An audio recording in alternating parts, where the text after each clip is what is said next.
préparation hivernale qui a été de bonne qualité avec une qualité de travail, une qualité d'engagement, une qualité d'implication qu'on espérait voir se concrétiser en des résultats concluants, mais force est de constater que tout ça est assez fragile et que on n'arrive pas à trouver la bonne carburation. Alors on ne se satisfait pas de ça, forcément, et on réfléchit sans cesse au levier qu'il faut activer pour essayer d'inverser cette tendance. Et c'est vrai que c'est pas simple, parce que quand la spirale de la confiance est entamée, eh ben on a l'impression qu'on n'arrivera jamais à s'en sortir. Il y a de l'implication, comme je le disais, il y a du travail, donc j'espère que ça va arriver. Après, malheureusement, aujourd'hui, il faudrait complètement être utopique pour s'imaginer qu'on soit en capacité de réaliser une bonne saison. Elle est déjà trop entamée pour cela. Mais il y a peut-être encore des choses à aller chercher, il y a peut-être encore de l'énergie positive à puiser dans les échéances qui arrivent.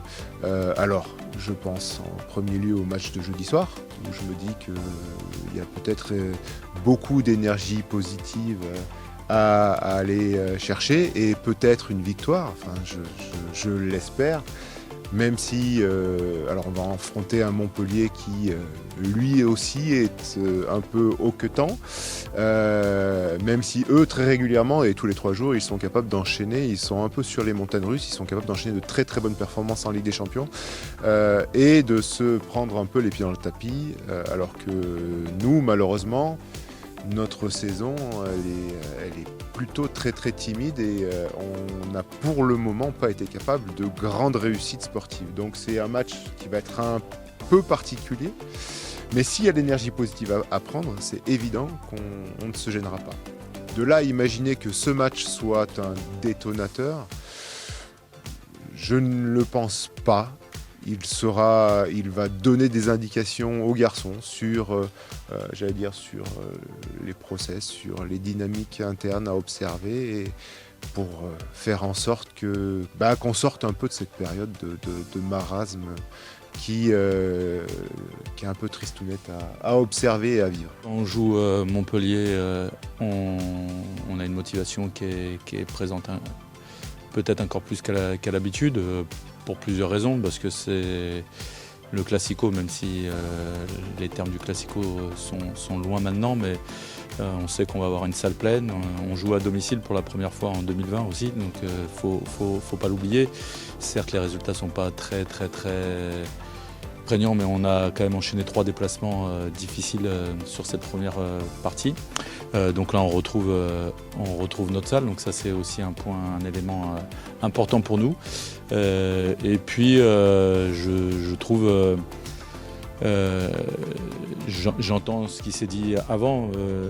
Nous, on est dans l'action, on est dans le quotidien, on est dans le concret, et on n'a pas le temps de brasser du noir, d'être négatif en permanence, parce que je pense pas que ça nous fera passer à quelque chose de mieux. Donc on est dans l'action, on se concentre non pas sur un objectif européen ou un objectif de gagner tant de matchs ou de je ne sais quoi. On se concentre tout simplement sur l'entraînement d'après, le match d'après, et de vouloir gagner le match d'après. Voilà, ça paraît peut-être un peu terre à terre et une réflexion qui n'est pas très poussée, mais on est sportif, et non pas qu'on n'a pas de réflexion quand on est sportif, mais c'est notre quotidien qui nous anime et l'action, donc on se doit être dans l'action. C'est le classico, alors les vrais acteurs du classico d'antan sont plus là, ou il en reste peut-être Pierre, mais ça reste Chambéry-Montpellier, ça reste l'affiche du championnat, quoi qu'on en dise. On a l'avantage maintenant de le jouer chez nous, de le jouer peut-être à confiance égale, et ce public chambérien va nous pousser dans nos derniers retranchements pour aller chercher une victoire. Et bien sûr qu'un classico, ça se gagne, ça ça se joue avec 100%, 200% d'enthousiasme, de l'envie, et puis c'est tout ce qu'on va donner demain, et puis le handball va suivre parce qu'on va être à bloc dans l'enthousiasme. Comment on explique que l'année dernière des garçons étaient à marcher sur l'eau, et comment aujourd'hui on a l'impression qu'ils ont perdu les gestes les plus simples et essentiels? Ben ouais, c'est la confiance, et la confiance a un impact très fort. Alors effectivement, ça se traduit, la réussite au tir est un de ces indicateurs-là, c'est pas le seul. Mais effectivement, la perte de confiance en soi, la perte de confiance collective qui impacte une équipe, et c'est normal, se traduit par une efficacité au tir qui est un peu en berne. Et encore une fois, il faudra saisir les opportunités pour que...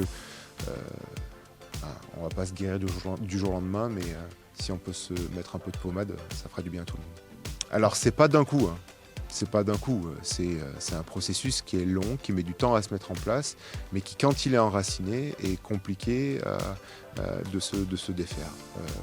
Si vous avez suivi un peu la saison, on n'a pas brillé par la qualité de nos résultats, ou en tout cas trop rarement, et c'est un processus au long cours qui s'est passé et qui a fait que nos garçons petit à petit se sont mis à se poser des questions, somme toute légitimes, mais auxquelles ils n'ont pas forcément trouvé de réponse.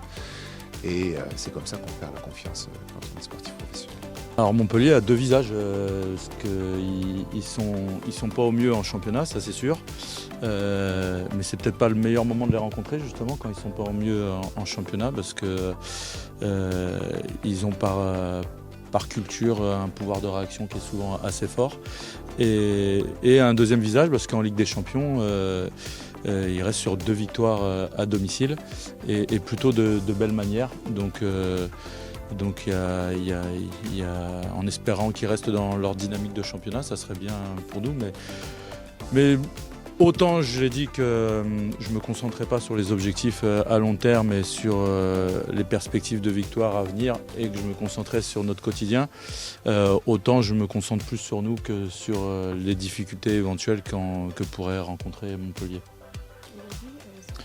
Quand on ne gagne pas un match, il est évident que le lendemain est moins gai, que le lendemain est moins entraînant. Il est évident que les gens osent peut-être un petit peu moins, sont un peu moins spontanés, et que c'est insidieux, ça pèse au fur et à mesure. Il n'y a pas de choses... le groupe vit plutôt bien, on s'entraîne plutôt bien, on travaille plutôt bien au quotidien. Maintenant, on voit bien que ce n'est pas forcément suffisant.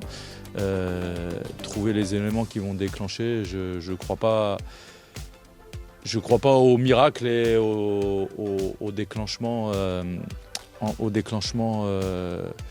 comme ça sur un coup de baguette magique. C'est réinverser une tendance, ça doit se faire petit à petit, attitude par attitude, combat par combat, match par match, voire même mi-temps par mi-temps. Voilà ce qui doit nous aider à aller à nouveau de l'avant et réinverser cette mauvaise dynamique, si on peut dire, en tout cas de résultats.